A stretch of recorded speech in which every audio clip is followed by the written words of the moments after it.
ಪಡೆದೆನು ನಾನು ಸತ್ಯ ಸುಂದರ ತ್ರಿಮೂರ್ತಿ ಶಿವ ಭಗವಾನ್. ಪಡೆದೆನು ನಾನು ಸತ್ಯ ಸುಂದರ ತ್ರಿಮೂರ್ತಿ ಶಿವ ಭಗವಾನ್. ಕಂಡೆನು ನಾನು ನಿತ್ಯ ಮಧುರ ತ್ರಿಮೂರ್ತಿ ಶಿವ ಭಗವಾನ್. ಕಂಡೆನು ನಾನು ನಿತ್ಯ ಮಧುರ ತ್ರಿಮೂರ್ತಿ ಶಿವ ಭಗವಾನ್. ತ್ರಿಮೂರ್ತಿ ಶಿವ ಭಗವಾನ್. ಪಡೆದೆನು ನಾನು ಸತ್ಯ ಸುಂದರ ತ್ರಿಮೂರ್ತಿ ಶಿವ ಭಗವಾನ್. ತ್ರಿಮೂರ್ತಿ ಶಿವ ಭಗವಾನ್.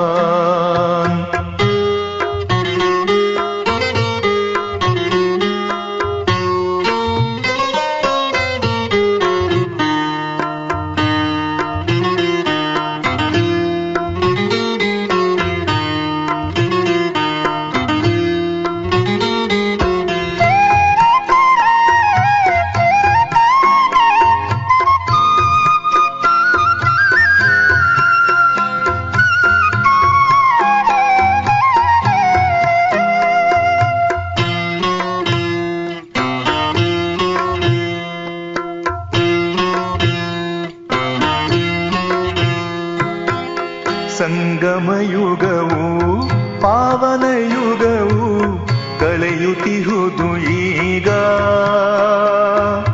ಮನೋವಿಕಾರವು ಸಂಗಮಯುಗವು ಪಾವನ ಯುಗವು ಕಳೆಯುತ್ತಿಹುದು ಈಗ. ಮನೋವಿಕಾರವು ಜ್ಞಾನವು ನಮಗೆ ಅನುಭವ ವೇದ್ಯವು. ಗೀತ ಜ್ಞಾನವು ನಮಗೆ ಅನುಭವ ವೇದ್ಯವು. ಸಹಜ ರಾಜಯೋಗವು ಸೃಷ್ಟಿ ನವೋದಯವು. ಸಹಜ ರಾಜಯೋಗವು ಸೃಷ್ಟಿ ನವೋದಯವು.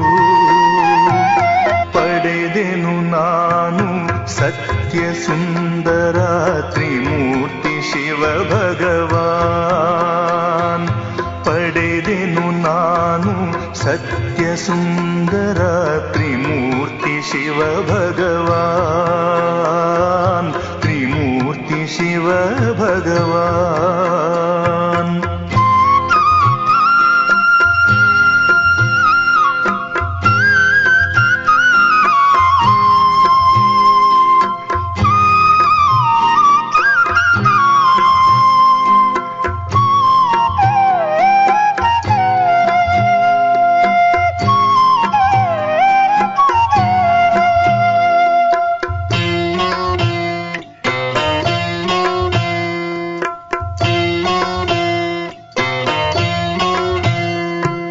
ಬದಲಾಗುತ್ತಿದೆ ನೋಡಿ ಈ ಜಗವು ಸಂಶಯದಿ ಜನರ. ವಿಚಲಿತದ ಮನವು ಬದಲಾಗುತ್ತಿದೆ ನೋಡಿ ಈ ಜಗವು ಸಂಶಯದಿ ಜನರ. ವಿಚಲಿತದ ಮನವು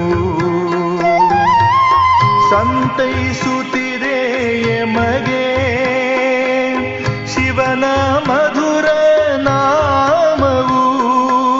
ಸಂತೈಸುತ್ತಿದೆ ಎಮಗೆ ಶಿವನ ಮಧುರ ನಾಮವು. ಪುಣ್ಯದ ಫಲದಿ ಜ್ಞಾನವ ಪಡೆದೆವು ನಾವು. ಪುಣ್ಯದ ಫಲದಿ ಜ್ಞಾನವ ಪಡೆದೆವು ನಾವು. ಪಡೆದೆನು ನಾನು ಸತ್ಯ ಸುಂದರ ತ್ರಿಮೂರ್ತಿ ಶಿವ ಭಗವಾನ್. ಪಡೆ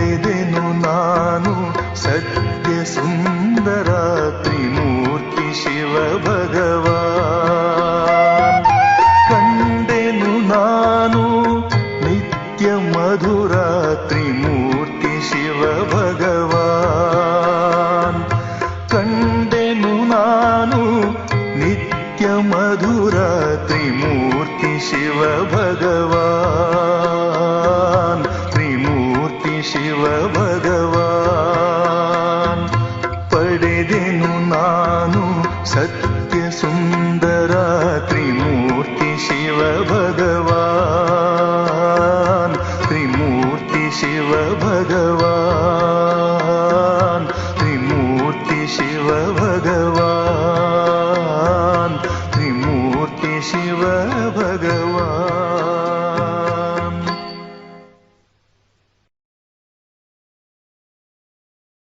ಓಂ ಶಾಂತಿ. ಇಂದಿನ ದಿನಾಂಕ 19/7/2024. ಪ್ರಾತ ಮುರುಳಿ ಬಾಪ್ತಾದ ಮಧುಬನ. ಮಧುರ ಮಕ್ಕಳೇ, ನೀವು ಡಬಲ್ ಕಿರೀಟಧಾರಿ ರಾಜರಾಗಬೇಕೆಂದರೆ ಬಹಳ ಸರ್ವಿಸ್ ಮಾಡಿ, ಪ್ರಜೆಗಳನ್ನು ಮಾಡಿಕೊಳ್ಳಿ.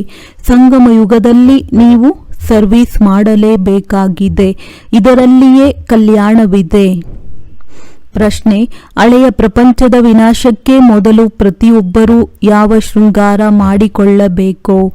ಉತ್ತರ: ನೀವು ಮಕ್ಕಳು ಯೋಗ ಬಲದಿಂದ ತಮ್ಮ ಶೃಂಗಾರ ಮಾಡಿಕೊಳ್ಳಿ. ಈ ಯೋಗ ಬಲದಿಂದಲೇ ಇಡೀ ವಿಶ್ವವು ಪಾವನವಾಗುವುದು. ತಾವೀಗ ವಾನಪ್ರಸ್ಥದಲ್ಲಿ ಹೋಗಬೇಕಾಗಿದೆ. ಆದ್ದರಿಂದ ಈ ಶರೀರದ ಶೃಂಗಾರ ಮಾಡಿಕೊಳ್ಳುವ ಅವಶ್ಯಕತೆ ಇಲ್ಲ. ಇದಂತೂ ಕಾಸಿಗೂ ಬೆಲೆ ಇಲ್ಲದಂತಾಗಿದೆ. ಇದರಿಂದ ಮಮತ್ವವನ್ನು ತೆಗೆದುಹಾಕಿ ವಿನಾಶಕ್ಕೆ ಮೊದಲೇ ತಂದೆಯ ಸಮಾನ ದಯಾಹೃದಯಿಗಳಾಗಿ ತಮ್ಮ ಮತ್ತು ಅನ್ಯರ ಶೃಂಗಾರ ಮಾಡಿ ಅಂಧರಿಗೆ ಊರುಗೋಲಾಗಿ. ಓಂ ಶಾಂತಿ. ಈಗ ನೀವು ಮಕ್ಕಳು ಇದನ್ನಂತೂ ಚೆನ್ನಾಗಿ ತಿಳಿದುಕೊಂಡಿದ್ದೀರಿ. ತಂದೆಯು ಪಾವನರಾಗುವ ಮಾರ್ಗವನ್ನು ತಿಳಿಸಲು ಬರುತ್ತಾರೆ. ಬಂದು ನಮ್ಮನ್ನು ಪತಿತರಿಂದ ಪಾವನರನ್ನಾಗಿ ಮಾಡಿ ಎಂದು ಇದೊಂದೇ ಮಾತಿಗಾಗಿಯೇ ಅವರನ್ನು ಕರೆಯಲಾಗುತ್ತದೆ. ಏಕೆಂದರೆ ಪಾವನ ಪ್ರಪಂಚವು ಕಳೆದು ಈಗ ಪವಿತ್ರ ಪ್ರಪಂಚವಾಗಿದೆ. ಪಾವನ ಪ್ರಪಂಚದಿಂದ ಯಾವಾಗ ಬದಲಾಯಿತು, ಎಷ್ಟು ಸಮಯವಾಯಿತು, ಇದನ್ನಂತೂ ಯಾರೂ ತಿಳಿದುಕೊಂಡಿಲ್ಲ. ನೀವು ಮಕ್ಕಳಿಗೆ ಗೊತ್ತಿದೆ, ತಂದೆಯು ಮತ್ತೆ ಈ ಶರೀರದಲ್ಲಿ ಬಂದಿದ್ದಾರೆ.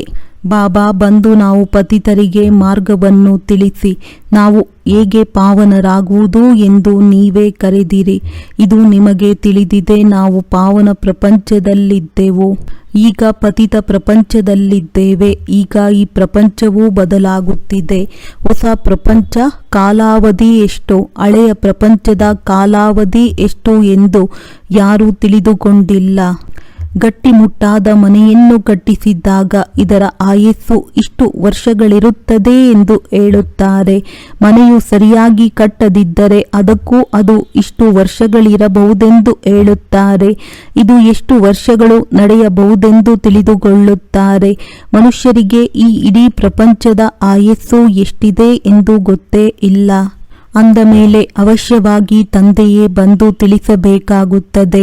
ತಂದೆಯು ತಿಳಿಸುತ್ತಾರೆ, ಮಕ್ಕಳೇ, ಈಗ ಈ ಹಳೆಯ ಪ್ರಪಂಚವು ಕೊನೆಯಾಗಲಿದೆ. ಹೊಸ ಪಾವನ ಪ್ರಪಂಚವು ಸ್ಥಾಪನೆಯಾಗುತ್ತಾ ಇದೆ. ಹೊಸ ಪ್ರಪಂಚದಲ್ಲಿ ಕಡಿಮೆ ಜನಸಂಖ್ಯೆ ಇತ್ತು. ಹೊಸ ಪ್ರಪಂಚವು ಸತ್ಯಯುಗವಾಗಿದೆ. ಅದಕ್ಕೆ ಸುಖಧಾಮವೆಂದು ಹೇಳುತ್ತಾರೆ. ಇದು ದುಃಖಧಾಮವಾಗಿದೆ. ಅಂದ ಮೇಲೆ ಇದರ ಅಂತ್ಯವು ಅವಶ್ಯವಾಗಿ ಆಗಬೇಕಾಗಿದೆ. ಇದರ ನಂತರ ಸುಖಧಾಮದ ಇತಿಹಾಸವು ಪುನರಾವರ್ತನೆಯಾಗಲಿದೆ. ಎಲ್ಲರಿಗೆ ಇದನ್ನು ತಿಳಿಸಬೇಕಾಗಿದೆ.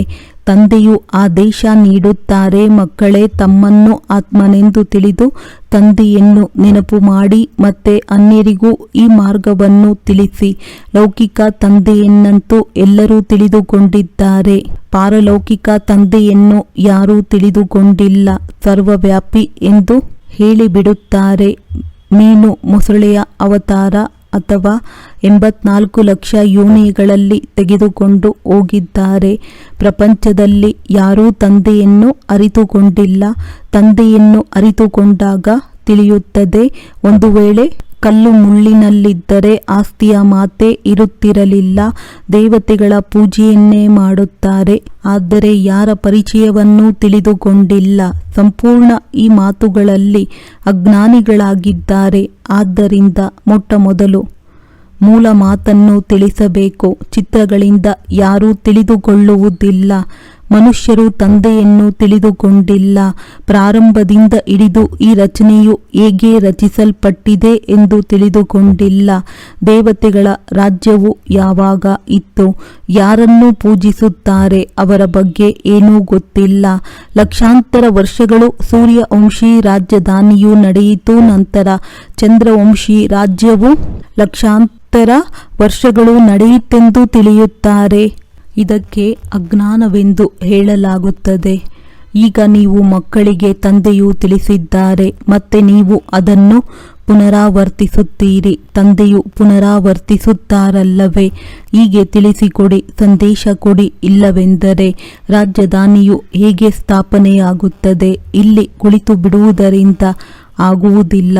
ಆ ಮನೆಯಲ್ಲಿ ಕುಳಿತುಕೊಳ್ಳುವವರು ಬೇಕು. ಅವರಂತೂ ನಾಟಕದನುಸಾರ ಕುಳಿತಿದ್ದಾರೆ. ಯಜ್ಞದ ಸಂಭಾಲನೆ ಮಾಡುವವರೂ ಬೇಕು.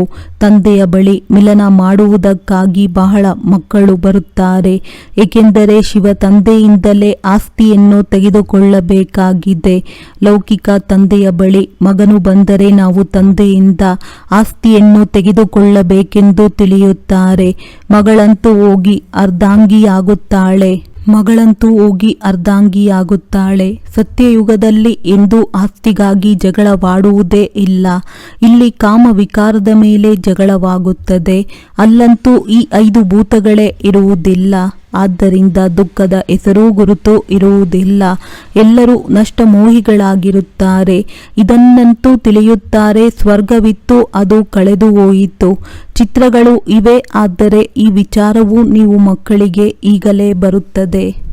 ನೀವು ತಿಳಿದುಕೊಂಡಿದ್ದೀರಿ, ಈ ಚಕ್ರವು ಪ್ರತಿ 5,000 ವರ್ಷಗಳ ನಂತರ ಪುನರಾವರ್ತನೆಯಾಗುತ್ತದೆ. ಸೂರ್ಯವಂಶಿ ಚಂದ್ರವಂಶಿ ರಾಜಧಾನಿಗಳು 2,500 ವರ್ಷಗಳು ನಡೆಯಿತೆಂದು ಯಾವುದೇ ಶಾಸ್ತ್ರಗಳಲ್ಲಿ ಬರೆದಿಲ್ಲ. ಪತ್ರಿಕೆಯಲ್ಲಿ ಬಂದಿತು.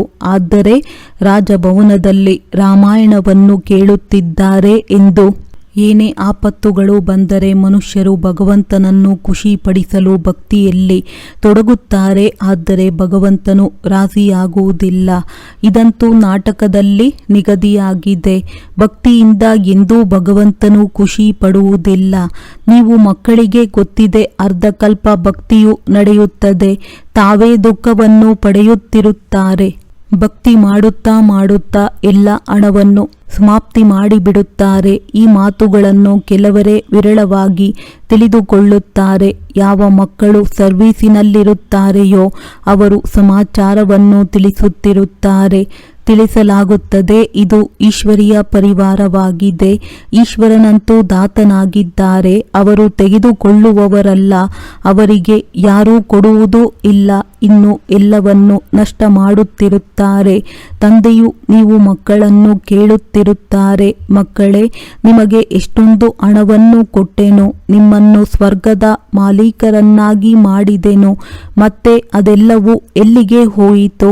ಇಷ್ಟೊಂದು ಕಂಗಾಲರು ಹೇಗಾದಿರಿ? ಈಗ ನಾನು ಪುನಃ ಬಂದಿದ್ದೇನೆ. ನೀವು ಎಷ್ಟು ಪದಂ ಭಾಗ್ಯವಂತರಾಗುತ್ತಿದ್ದೀರಿ. ಮನುಷ್ಯರಂತೂ ಈ ಮಾತುಗಳನ್ನು ತಿಳಿದುಕೊಂಡೇ ಇಲ್ಲ. ನಿಮಗೆ ಗೊತ್ತಿದೆ, ಈಗ ಹಳೆಯ ಪ್ರಪಂಚದಲ್ಲಿ ನಾವು ಇರಬಾರದು.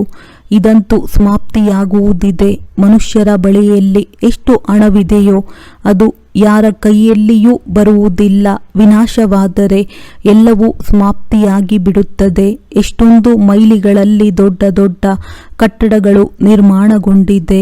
ಬಹಳಷ್ಟು ಇವೆ. ಇದೆಲ್ಲವೂ ಸಮಾಪ್ತಿಯಾಗಿ ಬಿಡುತ್ತವೆ. ಏಕೆಂದರೆ ನೀವು ತಿಳಿದುಕೊಂಡಿದ್ದೀರಿ, ಯಾವಾಗ ನಮ್ಮ ರಾಜ್ಯವಿತ್ತೋ ಆಗ ಮತ್ಯಾರೂ ಇರಲಿಲ್ಲ. ಅಲ್ಲಿ ಅಪಾರ ಸಂಪತ್ತು ಇತ್ತು. ನೀವು ಮುಂದೆ ಹೋದಂತೆ ಏನಾಗುತ್ತದೆ ಎಂದು ನೋಡುತ್ತಾ ಇರುತ್ತೀರಿ. ಅವರಲ್ಲಿ ಎಷ್ಟೊಂದು ಚಿನ್ನ, ಬೆಳ್ಳಿ, ನೋಟುಗಳು ಇತ್ಯಾದಿ ಇದೆಯೇ, ಅದೆಲ್ಲ ಬಜೆಟ್ ಹೊರಗೆ ಬರುತ್ತದೆ. ಇಷ್ಟು ಆದಾಯವಿದೆ, ಇಷ್ಟು ಖರ್ಚಿದೆ ಎಂದು ಘೋಷಿಸುತ್ತಾರೆ. ಸಿಡಿಮದ್ದುಗಳಿಗೆ ಎಷ್ಟೊಂದು ಖರ್ಚಾಗಿದೆ. ಈಗ ಸಿಡಿಮದ್ದುಗಳಿಗಾಗಿ ಇಷ್ಟೊಂದು ಖರ್ಚು ಮಾಡುತ್ತಾರೆ, ಅದರಿಂದ ಏನೂ ಲಾಭವಿಲ್ಲ. ಇವು ಇಟ್ಟುಕೊಳ್ಳುವ ವಸ್ತುಗಳಂತೂ ಅಲ್ಲ, ಚಿನ್ನ ಮತ್ತು ಬೆಳ್ಳಿಯಂತೂ ಇಟ್ಟುಕೊಳ್ಳಬೇಕಾಗುತ್ತದೆ. ಪ್ರಪಂಚವು ಸ್ವರ್ಣಿಮ ಯುಗವಾಗಿದ್ದಾಗ ಚಿನ್ನದ ನಾಣ್ಯಗಳಿರುತ್ತವೆ, ತ್ರೇತಾಯುಗದಲ್ಲಿ ಬೆಳ್ಳಿಯ ನಾಣ್ಯಗಳಿರುತ್ತವೆ. ಅಲ್ಲಂತೂ ಅಪಾರವಾಗಿರುತ್ತವೆ. ನಂತರ ಕಡಿಮೆಯಾಗುತ್ತಾ ಬಂದಿದೆ. ಕಾಗದವಂತೂ ಕೆಲಸಕ್ಕೆ ಬರುವ ವಸ್ತುವಲ್ಲ, ಅಲ್ಲಂತೂ ಅಪಾರವಾಗಿರುತ್ತವೆ. ನಂತರ ಕಡಿಮೆಯಾಗುತ್ತಾ ಆಗುತ್ತಾ ಈಗ ನೋಡಿ ಏನು ಬಂದಿವೆ, ಕಾಗದದ ನೋಟುಗಳು. ವಿದೇಶದಲ್ಲಿಯೂ ಕಾಗದದ ನೋಟುಗಳು ಬಂದಿವೆ. ಕಾಗದವಂತೂ ಕೆಲಸಕ್ಕೆ ಬರುವ ವಸ್ತುವಲ್ಲ, ಬಾಕಿ ಇನ್ನೇನಿರುತ್ತದೆ? ಈ ದೊಡ್ಡ ದೊಡ್ಡ ಕಟ್ಟಡಗಳು ಸಮಾಪ್ತಿಯಾಗುತ್ತವೆ. ಆದ್ದರಿಂದ ತಂದೆಯೂ ತಿಳಿಸುತ್ತಾರೆ, ಮಧುರಾತಿ ಮಧುರ ಮಕ್ಕಳೇ, ಇದೆಲ್ಲವನ್ನು ನೋಡುತ್ತೀರಿ, ಇದೇನು ಇಲ್ಲವೆಂದು ತಿಳಿಯಿರಿ. ಇದೆಲ್ಲವೂ ಸಮಾಪ್ತಿಯಾಗುವುದಿದೆ. ಶರೀರವೂ ಸಹ ಹಳೆಯದು, ಕೆಲಸಕ್ಕೆ ಬಾರದಾಗಿದೆ. ಬಲೆ ಯಾರೇ ಎಷ್ಟೇ ಸುಂದರವಾಗಿರಲಿ, ಈ ಪ್ರಪಂಚಕ್ಕೆ ಇನ್ನೂ ಸ್ವಲ್ಪವೇ ಸಮಯವಿದೆ. ಯಾವುದೇ ನೆಲೆಯಿಲ್ಲ. ಕುಳಿತಿದ್ದಂತೆಯೇ ಮನುಷ್ಯರಿಗೆ ಏನೇನೋ ಆಗಿಬಿಡುತ್ತದೆ, ಹೃದಯಘಾತವಾಗಿ ಬಿಡುತ್ತದೆ. ಮನುಷ್ಯರದ್ದು ಯಾವುದೇ ಭರವಸೆ ಇಲ್ಲ. ಸತ್ಯಯುಗದಲ್ಲಿ ಈ ರೀತಿ ಇರುವುದಿಲ್ಲ. ಅಲ್ಲಂತೂ ಯೋಗ ಬಲದಿಂದ ಕಾಯವೂ ಕಲ್ಪತರು ಸಮಾನವಾಗಿರುತ್ತದೆ. ಈಗ ನೀವು ಮಕ್ಕಳಿಗೆ ತಂದೆಯೂ ಸಿಕ್ಕಿದ್ದಾರೆ. ತಿಳಿಸುತ್ತಾರೆ, ಮಕ್ಕಳೇ, ಈ ಪ್ರಪಂಚದಲ್ಲಿ ನೀವು ಇರುವಂತಿಲ್ಲ, ಇದು ಚೀಚಿ ಪ್ರಪಂಚವಾಗಿದೆ. ಈಗ ಯೋಗ ಬಲದಿಂದ ತಮ್ಮ ಶೃಂಗಾರ ಮಾಡಿಕೊಳ್ಳಬೇಕಾಗಿದೆ. ಸತ್ಯಯುಗದಲ್ಲಂತೂ ಮಕ್ಕಳು ಸಹ ಯೋಗ ಬಲದಿಂದ ಜನ್ಮ ಪಡೆಯುತ್ತಾರೆ. ಅಲ್ಲಿ ವಿಕಾರದ ಮಾತೆ ಇರುವುದಿಲ್ಲ.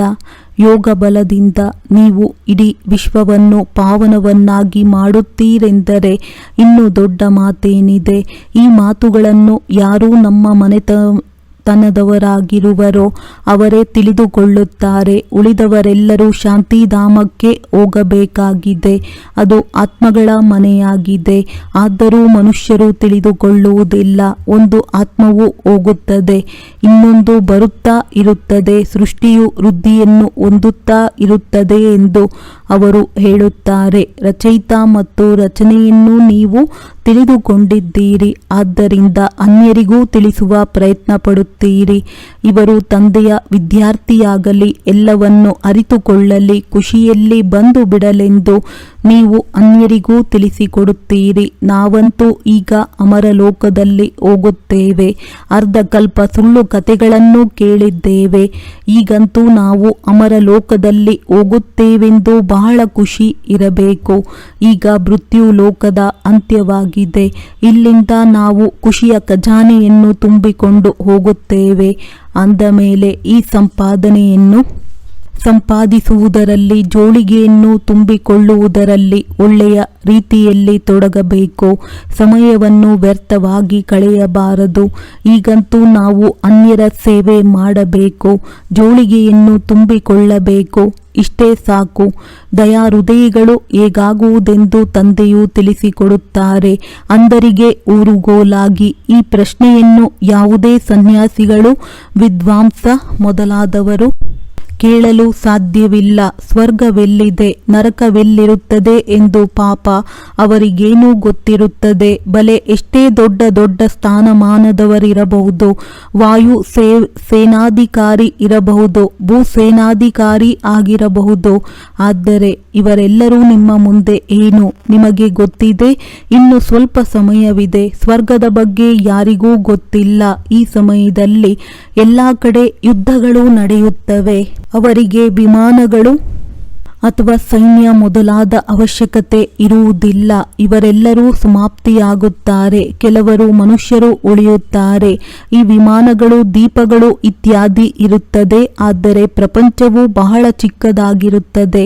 ಭಾರತವೇ ಇರುತ್ತದೆ. ಹೇಗೆ ಚಿಕ್ಕ ಮಾದರಿಯನ್ನು ಮಾಡಿಡುತ್ತಾರಲ್ಲವೇ, ಹಾಗೆಯೇ ಈ ಪ್ರಪಂಚವಿರುತ್ತದೆ. ಕೊನೆಗೂ ಮೃತ್ಯುವು ಯಾವಾಗ ಬರುವುದೆಂದು ಮತ್ಯಾರ ಬುದ್ಧಿಯಲ್ಲಿಯೂ ಇಲ್ಲ. ನಿಮಗೆ ತಿಳಿದಿದೆ, ಈಗ ಮೃತ್ಯು ಸನ್ಮುಖದಲ್ಲಿ ನಿಂತಿದೆ. ನಾವು ಇಲ್ಲಿ ಕುಳಿತಿದ್ದಂತೆಯೇ ಬಾಂಬುಗಳನ್ನು ಎಸೆಯುತ್ತೇವೆಂದು ಅವರು ಹೇಳುತ್ತಾರೆ. ಹಾಗೂ ಎಲ್ಲಿ ಬೀಳುವುದೋ ಅಲ್ಲಿ ಎಲ್ಲವೂ ಸಮಾಪ್ತಿಯಾಗಿ ಬಿಡುತ್ತದೆ.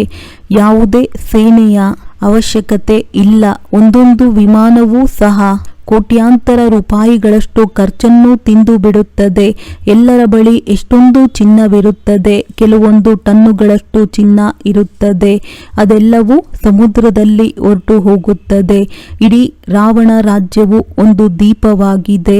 ಎಣಿಸಲಾರದಷ್ಟು ಮನುಷ್ಯರಿದ್ದಾರೆ. ನೀವೆಲ್ಲರೂ ತಮ್ಮ ರಾಜ್ಯವನ್ನು ಸ್ಥಾಪನೆ ಮಾಡುತ್ತಿದ್ದೀರಿ ಅಂದ ಮೇಲೆ ಸರ್ವೀಸಿನಲ್ಲಿ ತತ್ಪರರಾಗಿರಬೇಕು. ಎಲ್ಲಿಯಾದರೂ ಬರಗಾಲ ಬಂದರೆ ನೋಡಿ ಹೇಗೆ ತತ್ಪರರಾಗಿ ಬಿಡುತ್ತಾರೆ. ಎಲ್ಲರಿಗೆ ಆಹಾರವನ್ನು ತಲುಪಿಸುವ ಸೇವೆಯಲ್ಲಿ ತೊಡಗುತ್ತಾರೆ. ನೀರು ಬರುತ್ತದೆ ಎಂದರೆ ಮೊದಲೇ ಓಡಲು ಪ್ರಾರಂಭಿಸುತ್ತಾರೆ. ಅಂದಾಗ ವಿಚಾರ ಮಾಡಿ ಎಲ್ಲರೂ ಹೇಗೆ ಸಮಾಪ್ತಿಯಾಗಬಹುದು. ಸೃಷ್ಟಿಯ ಸುತ್ತಲೂ ಸಾಗರವಿದೆ. ವಿನಾಶವಾದರೆ ಎಲ್ಲವೂ ಜಲಮಯವಾಗಿ ಬಿಡುತ್ತದೆ. ನೀರೇ ನೀರು ತುಂಬಿಬಿಡುತ್ತದೆ. ಬುದ್ಧಿಯಲ್ಲಿರುತ್ತದೆ. ನಮ್ಮ ರಾಜ್ಯವಿದ್ದಾಗ ಈ ಬಾಂಬೆ, ಕರಾಚಿ ಯಾವುದೂ ಇರಲಿಲ್ಲ. ಕೊನೆಗೆ ಭಾರತವು ಎಷ್ಟು ಚಿಕ್ಕದಾಗಿರುತ್ತದೆ. ಅದು ಸಹ ಸಿಹಿನೀರಿನ ತೀರದಲ್ಲಿರುತ್ತದೆ. ಅಲ್ಲಿ ಬಾವಿ ಇತ್ಯಾದಿಗಳ ಅವಶ್ಯಕತೆ ಇರುವುದಿಲ್ಲ. ನೀರು ಬಹಳ ಸ್ವಲ್ಪ ಕುಡಿಯಲು ಯೋಗ್ಯವಾಗಿರುತ್ತದೆ. ನದಿಗಳಲ್ಲಿ ಆಟಗಳನ್ನು ಆಡುತ್ತಾರೆ. ಅಲ್ಲಿ ಕೊಳಕಿನ ಮಾತಿಲ್ಲ. ಹೆಸರೇ ಆಗಿದೆ ಸ್ವರ್ಗ, ಅಮರಲೋಕ. ಹೆಸರನ್ನು ಕೇಳುತ್ತಿದ್ದಂತೆಯೇ ಬೇಗನೆ ತಂದೆಯಿಂದ ಪೂರ್ಣ ಓದಿ ಆಸ್ತಿಯನ್ನು ಪಡೆಯಬೇಕೆಂದು ಮನಸ್ಸಾಗುತ್ತದೆ. ಓದಬೇಕು ಮತ್ತು ಓದಿಸಬೇಕು. ಎಲ್ಲರಿಗೆ ಸಂದೇಶ ಕೊಡಬೇಕೆಂದು ಬಯಕೆಯಾಗುತ್ತದೆ. ಕಲ್ಪದ ಹಿಂದೆ ಯಾರು ಆಸ್ತಿಯನ್ನು ಪಡೆದುಕೊಂಡಿದ್ದರೋ ಅವರೇ ಪಡೆಯುತ್ತಾರೆ. ಪುರುಷಾರ್ಥ ಮಾಡುತ್ತಾರೆ. ಏಕೆಂದರೆ ಪಾಪ ಮನುಷ್ಯರು ತಂದೆಯನ್ನು ಅರಿತುಕೊಂಡಿಲ್ಲ. ತಂದೆಯು ತಿಳಿಸುತ್ತಾರೆ, ಪವಿತ್ರರಾದವರಿಗೆ ಅಂಗೈಯಲ್ಲಿ ಸ್ವರ್ಗವು ಸಿಗುತ್ತದೆ. ಅಂದ ಮೇಲೆ ಅವರು ಏಕೆ ಪವಿತ್ರರಾಗಿರುವುದಿಲ್ಲ ಹೇಳಿ. ನಮಗೆ ವಿಶ್ವದ ರಾಜ್ಯ ಭಾಗ್ಯವೇ ಸಿಗುತ್ತದೆ ಎಂದರೆ ನಾವೇಕೆ ಒಂದು ಜನ್ಮ ಪವಿತ್ರರಾಗಬಾರದು? ಭಗವಾನುವಾಚ, ನಾವು ಈ ಅಂತಿಮ ಜನ್ಮದಲ್ಲಿ ಪವಿತ್ರರಾದರೆ 21 ಜನ್ಮಗಳಿಗಾಗಿ ಪವಿತ್ರ ಪ್ರಪಂಚದ ಪಾಲಿಕರಾಗುತ್ತೇವೆ. ಕೇವಲ ಒಂದು ಜನ್ಮದಲ್ಲಿ ಶ್ರೀಮತದಂತೆ ನಡೆಯಿರಿ. ರಕ್ಷಾ ಬಂಧನವೂ ಸಹ ಇವರ ಸಂಕೇತವಾಗಿದೆ. ಅಂದಾಗ ನಾವೇಕೆ ಪವಿತ್ರವಾಗಿರಲು ಸಾಧ್ಯವಿಲ್ಲ? ಬೇಅದ್ದಿನ ತಂದೆಯು ಗ್ಯಾರಂಟಿ ಕೊಡುತ್ತಾರೆ. ತಂದೆಯು ಭಾರತಕ್ಕೆ ಸ್ವರ್ಗದ ಆಸ್ತಿಯನ್ನು ಕೊಟ್ಟಿದ್ದರು. ಅದಕ್ಕೆ ಸುಖಧಾಮವೆಂದು ಹೇಳುತ್ತಾರೆ. ಅಲ್ಲಿ ಅಪಾರ ಸುಖವಿತ್ತು. ಇದು ದುಃಖಧಾಮವಾಗಿದೆ. ಯಾರಾದರೂ ದೊಡ್ಡವರೊಬ್ಬರಿಗೆ ನೀವು ಈ ರೀತಿ ತಿಳಿಸಿದರೆ ಎಲ್ಲರೂ ಕೇಳುತ್ತಾ ಇರುತ್ತಾರೆ. ಯೋಗದಲ್ಲಿದ್ದು ತಿಳಿಸಿದರೆ ಎಲ್ಲರಿಗೂ ಸಮಯವೇ ಮರೆತು ಹೋಗುತ್ತದೆ. ಅವರು ಏನನ್ನೂ ಹೇಳಲು ಸಾಧ್ಯವಾಗುವುದಿಲ್ಲ. 15-20 ನಿಮಿಷಗಳಿಗೆ ಬದಲು 1 ಗಂಟೆಯಾದರೂ ಕೇಳುತ್ತಲೇ ಇರುತ್ತಾರೆ. ಆದರೆ ನಿಮ್ಮಲ್ಲಿ ಆ ಶಕ್ತಿಯೂ ಬೇಕು. ದೇಹಾಭಿಮಾನ ಇರಬಾರದು. ಇಲ್ಲಂತೂ ಸೇವೆಯನ್ನು ಮಾಡಬೇಕು. ಆಗಲೇ ಕಲ್ಯಾಣವಾಗುವುದು. ರಾಜರಾಗಬೇಕೆಂದರೆ ಪ್ರಜೆಗಳನ್ನು ಎಲ್ಲಿ ಮಾಡಿಕೊಂಡಿದ್ದೀರಿ? ತಂದೆಯು ಹಾಗೆಯೇ ತಲೆಯ ಮೇಲೆ ಕಿರೀಟವನ್ನಿಟ್ಟು ಬಿಡುತ್ತಾರೆಯೇ? ಪ್ರಜೆಗಳು ಡಬಲ್ ಕಿರೀಟಧಾರಿ ಆಗುತ್ತಾರೆಯೇ? ಡಬಲ್ ಕಿರೀಟಧಾರಿಗಳಾಗುವುದೇ ನಿಮ್ಮ ಗುರಿಯಾಗಿದೆ. ತಂದೆಯಂತೂ ಮಕ್ಕಳಿಗೆ ಉಲ್ಲಾಸವನ್ನು ತರಿಸುತ್ತಾರೆ. ಜನ್ಮಾಂತರದ ತಲೆಯ ಮೇಲಿರುವ ಪಾಪಗಳು ಯೋಗ ಬಲದಿಂದಲೇ ತುಂಡಾಗುತ್ತದೆ. ಬಾಕಿ ಈ ಜನ್ಮದಲ್ಲಿ ಏನನ್ನು ಮಾಡಿದ್ದೀರೋ ಅದನ್ನು ನೀವೇ ತಿಳಿದುಕೊಳ್ಳಬಹುದಲ್ಲವೇ? ಪಾಪವನ್ನು ನಾಶ ಮಾಡಿಕೊಳ್ಳಲು ಯೋಗವನ್ನು ಕಲಿಸಲಾಗುತ್ತದೆ. ಬಾಕಿ ಈ ಜನ್ಮದ ಯಾವುದೇ ಮಾತಿಲ್ಲ. ತಮೋ ಪ್ರಧಾನದಿಂದ ಸತೋ ಪ್ರಧಾನರಾಗುವ ಯುಕ್ತಿಯನ್ನು ತಂದೆಯು ಕುಳಿತು ತಿಳಿಸುತ್ತಾರೆ. ಬಾಕಿ ಕೃಪೆ ಇತ್ಯಾದಿಯನ್ನು ಹೋಗಿ ಸಾಧುಗಳ ಬಳಿ ಕೇಳಿ. ಒಳ್ಳೆಯದು. ಮಧುರ ಅಗಲಿ ಮರಳಿ ಸಿಕ್ಕಿರುವಂತಹ ಮಕ್ಕಳ ಪ್ರತಿ ಮಾತ್ಪಿತಾ ಬಾಪ್ತಾದಾರವರ ನೆನಪು, ಪ್ರೀತಿ ಹಾಗೂ ಸುಪ್ರಭಾತ. ಆತ್ಮೀಯ ಮಕ್ಕಳಿಗೆ ಆತ್ಮಿಕ ತಂದೆಯ ನಮಸ್ತೆ. ಧಾರಣೆಗಾಗಿ ಮುಖ್ಯ ಸಾರ. ಅಮರ ಲೋಕದಲ್ಲಿ ಹೋಗಲು ಸಂಗಮ ಯುಗದಲ್ಲಿ ಖುಷಿಯ ಖಜಾನೆಯನ್ನು ತುಂಬಿಕೊಳ್ಳಬೇಕಾಗಿದೆ. ವ್ಯರ್ಥವಾಗಿ ಕಳೆಯಬಾರದು. ತಮ್ಮ ಜೋಳಿಗೆಯನ್ನು ತುಂಬಿಕೊಂಡು ದಯಾಹೃದಯಿಗಳಾಗಿ ಅಂಧರಿಗೆ ಊರುಗೋಲಾಗಬೇಕಾಗಿದೆ. ಅಂಗೈಯಲ್ಲಿ ಸ್ವರ್ಗವನ್ನು ತೆಗೆದುಕೊಳ್ಳಲು ಅವಶ್ಯವಾಗಿ ಪವಿತ್ರರಾಗಬೇಕಾಗಿದೆ. ಸ್ವಯಂವನ್ನು ಸತೋಪ್ರಧಾನರನ್ನಾಗಿ ಮಾಡಿಕೊಳ್ಳುವ ಯುಕ್ತಿಗಳನ್ನು ರಚಿಸಿ ತಮ್ಮ ಮೇಲೆ ತಾವೇ ಕೃಪೆ ತೋರಿಸಿಕೊಳ್ಳಬೇಕು. ಯೋಗ ಬಲವನ್ನು ಜಮಾ ಮಾಡಿಕೊಳ್ಳಬೇಕಾಗಿದೆ. ವರದಾನ: ಹುಜೂರ್ ಮಾಲೀಕನನ್ನು ಸದಾ ಜೊತೆಯಲ್ಲಿಟ್ಟುಕೊಂಡು ಕಂಬೈನ್ಡ್ ಸ್ವರೂಪದ ಅನುಭವ ಮಾಡುವಂತಹ ವಿಶೇಷ ಪಾತ್ರಧಾರಿ ಭವ. ಮಕ್ಕಳು ಯಾವಾಗ ಹೃದಯದಿಂದ ಬಾಬಾ ಎಂದು ಹೇಳುತ್ತಾರೆ ಆಗ ದಿಲಾರಾಮ ಹಾಜೀರ್ ಆಗಿಬಿಡುತ್ತಾರೆ. ಇದಕ್ಕಾಗಿ ಹೇಳುತ್ತಾರೆ ಹುಜೂರ್ ಹಾಜೀರ್ ಆಗಿದ್ದಾರೆ ಎಂದು. ಮತ್ತು ವಿಶೇಷ ಆತ್ಮಗಳಂತೂ ಸದಾ ಕಂಬೈನ್ಡ್ ಆಗೇ ಇರುತ್ತಾರೆ. ಜನ ಹೇಳುತ್ತಾರೆ ಎಲ್ಲಿ ನೋಡಿದರೂ ಅಲ್ಲಿ ನೀನೇ ಇರುವೆ ಎಂದು. ಮತ್ತು ಮಕ್ಕಳು ಹೇಳುತ್ತಾರೆ ನಾವು ಏನೇ ಮಾಡುತ್ತೇವೆ ಎಲ್ಲೇ ಹೋಗುತ್ತೇವೆ ಅಲ್ಲಿ ತಂದೆ ಜೊತೆಯಲ್ಲೇ ಇರುತ್ತಾರೆ ಎಂದು ಹೇಳಲಾಗುತ್ತದೆ. ಮಾಡಿಸುವಂತವನು ಅಂದ ಮೇಲೆ ಮಾಡುವವನು ಮತ್ತು ಮಾಡಿಸುವವನು ಕಂಬೈನ್ಡ್ ಆಗಿ ಹೋದರು. ಇದೇ ಸ್ಮೃತಿಯಲ್ಲಿರುತ್ತಾ ಪಾತ್ರ ಅಭಿನಯಿಸುವಂತವರು ವಿಶೇಷ ಪಾತ್ರಧಾರಿಗಳಾಗಿ ಬಿಡುವರು. ಸ್ಲೋಗನ್: ಸ್ವಯಂ ತನ್ನನ್ನು ಈ ಹಳೆಯ ಪ್ರಪಂಚದಲ್ಲಿ ನಾನೊಬ್ಬ ಅತಿಥಿ ಎಂದು ತಿಳಿದುಕೊಳ್ಳಿ. ಆಗ ಹಳೆಯ ಸಂಸ್ಕಾರ ಮತ್ತು ಸಂಕಲ್ಪಗಳಿಗೆ ಗೆಟ್ಔಟ್ ಹೊರದೂಡಬಹುದಾಗಿದೆ. ಒಳ್ಳೆಯದು. ಓಂ ಶಾಂತಿ.